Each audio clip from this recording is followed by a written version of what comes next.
I'm Jonathan Asquith, and this is the first of what we hope to be a series of interviews with ministry leaders here at St James Carleton Place to provide more information about what's going on here and let people know what's going on. So with me today is the Reverend Canon Mary Ellen Berry, and Mary Ellen is here with me to talk about faith formation. So it's already a busy start with the new year. What's coming up for faith formation in the area parish of Mississippi Lake? What's coming up? Oh, okay. Well, first of all, thanks, Jonathan, for the invitation to talk about all of this. I appreciate it. Faith formation is something that I'm really quite passionate about. So it's nice to be able to be involved in that ministry in Mississippi Lake, and nice to be able to chat with you about it. So thank you.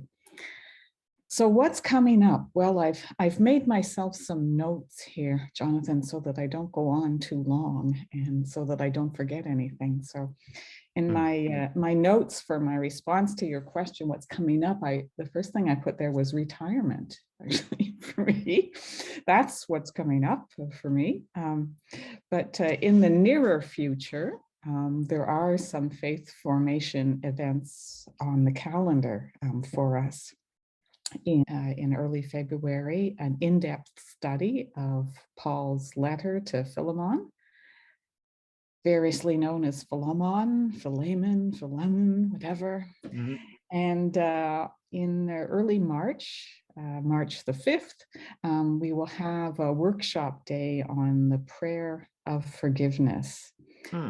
It's a really unique opportunity to go deeper into forgiveness through a contemplative practice of prayer. And we're really lucky to have with us a guest presenter to lead us through that workshop day, someone who is from Contemplative Outreach of Eastern Ontario and a very experienced and knowledgeable presenter. So I'm really looking forward to that event as well. So folks, watch your email inbox for a little bit more news about that opportunity. And of course, we are concluding our 12-session study of Indigenous Canada. That's a course that began early in the fall, and there have been quite a number of us making our way through the study of Indigenous history in Canada, and we'll be concluding that by the middle of March. And then in or around Pentecost, the beginning of Pentecost, or the Saturday before Pentecost Day, there will be a day-long retreat run by Brian and Brenda. So there'll be more details about that forthcoming. So circle that day on your calendar as well. So that's what's on the docket for the near future. Great. Well, thank you, Mary Ellen. You're welcome. It sounds like we've got a lot to look forward to. And we'll share the links with the information on them along with this video. Okay. So you've been leading faith formation here in the area parish of Mississippi Lake for a while. And what have been some highlights for you so far? Yeah. Well, it's been almost 2 years now. Actually, I think it actually has been. It has been 2 years, and I've really loved everything. I've really loved everything that we've done, actually. So it would.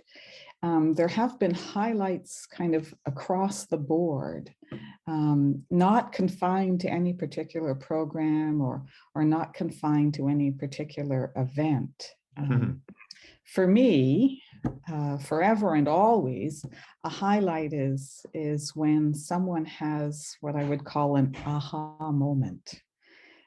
Maybe they see something in a way that they hadn't seen it before, and it makes a difference to them and in their life. Maybe they now have the answer to a question that they've been pondering for a while, and that makes a difference to them. Maybe they realize they can do something that they hadn't ever thought they could do, and that makes a world of difference. Or maybe they find themselves going deeper into a particular kind of prayer or a piece of scripture or an activity than they had ever gone before. And that makes a difference. Those are highlights. Those are sort of highlight moments that have been kind of across the board. And I live for that. I love that. My own personal focus is a contemplative practice. So I am beyond thrilled to be able to bring a contemplative dimension to faith formation in the parish of Mississippi Lake. So those would be highlights for me. All right, thank you, Mary Ellen. And my last question for you is, of course, as we know, your retirement is coming up. So what would you like to see happen with faith formation going forward after your retirement? Right. Well, more broadly, I'd like to see us continue to focus on the 4 areas that we've been focusing on. Maybe I can just do sort of a little bit of a recap. In the last 2 years, we've kind of had 4 areas of focus for faith formation. One would be what I would call hands-on. The other one would be scripture. The other one is spiritual formation. And the 4th one would be living in the world. And just to give you an example of the sort of constituent parts of each of those 4 broad categories, hands-on would be something like, well, we did Celtic knot drawing and Celtic wreath drawing as a form of prayer, baking with Jan and Brenda, and baking and conversations in faith. Brenda Adam, as many people know, has been leading a contemplative knitting program in the parish. She focused around Lent and Advent programs. And the Tempestry Project was another hands-on project. Also in the fall, we had a 3-event exploration of handcrafts as an expression of the spirit, and that was organized by Jennifer Bullman of Christchurch Ashton and others. And Jan and Emily from St James and Franktown were sharing some of their fiber arts with us. We had a display of kaleidoscope quilts in Ashton, and of course there was the Tempestry Project that's on display now in the church hall at St James and Carleton Place.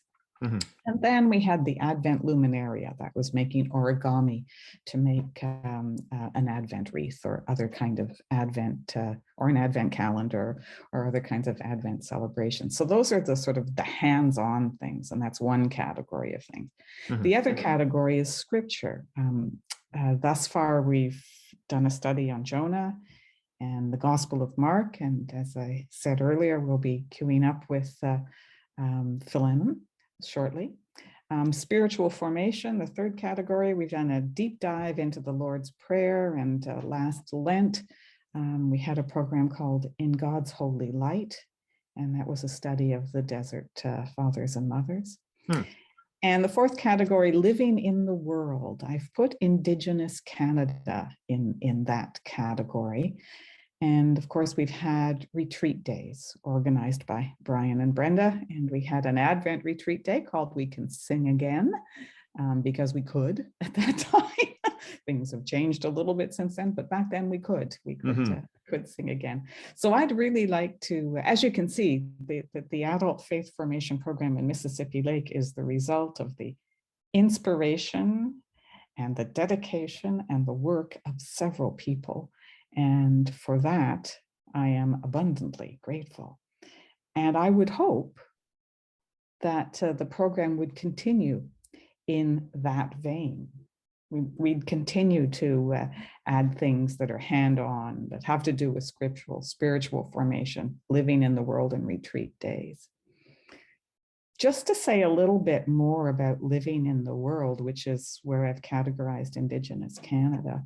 I have this view that as disciples of Christ, as a people of God, we have a responsibility to understand God's world as best we can and to shape our compassionate response to God's world accordingly.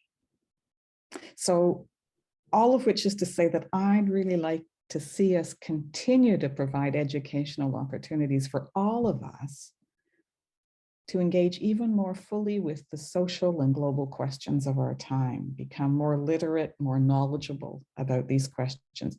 That's what we're doing in Indigenous Canada. That's what we could be doing in engaging other questions like climate change, how can we learn more, human trafficking, affordable housing, racism. So I think we have a responsibility, as I said, as a people of God, to school ourselves in the stuff of the world in which we live, so we can make an appropriate response to it. I know it can maybe sound a little pat to say that when we know more, we can direct our efforts more effectively and with more consequence. Well, that may well be pat, but it's also true. So I really like to see us do a little bit more in the living in the world category. And lastly, one of my crazy, wacky dreams for the parish of Mississippi Lake, and I don't think I've told anybody about this except Brian. One of my crazy, wacky dreams for Mississippi Lake is to use St. James's Carleton Place gorgeous hall as a repertory theater for the Carleton Place community, where we could offer good quality movies and documentaries to the wider community for viewing and for discussion. We actually don't have anything like that in this area, in Carleton Place or the surrounding area. And it would be wonderful, I think, to use what we have in that way, opening up into the wider community. So maybe something for the A-team to think about if you're listening, A-team. However, that said, you know, on the topic of the future direction of faith formation in the parish of Mississippi Lake, my voice is not the only voice in the conversation about the direction that faith formation will take place.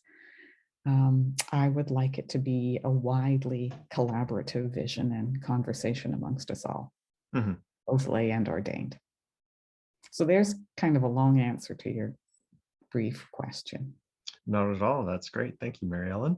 You're welcome. You're welcome. And even though the purpose of these interviews is to focus on ministry here at St. James Carleton Place, as you can see from our discussion with Mary Ellen today, that faith formation is really something that's part of the parish of the whole, and that everyone from each of the constituent churches of the area parish of Mississippi Lake is invited to take part.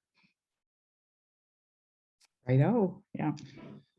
All right, well, thank you very much for your time, Mary Ellen. And it was very great to have this chance to talk with you about faith formation and to hear your thoughts about what it might look like going forward. That was really exciting. And you heard it here first, the idea about repertory theater.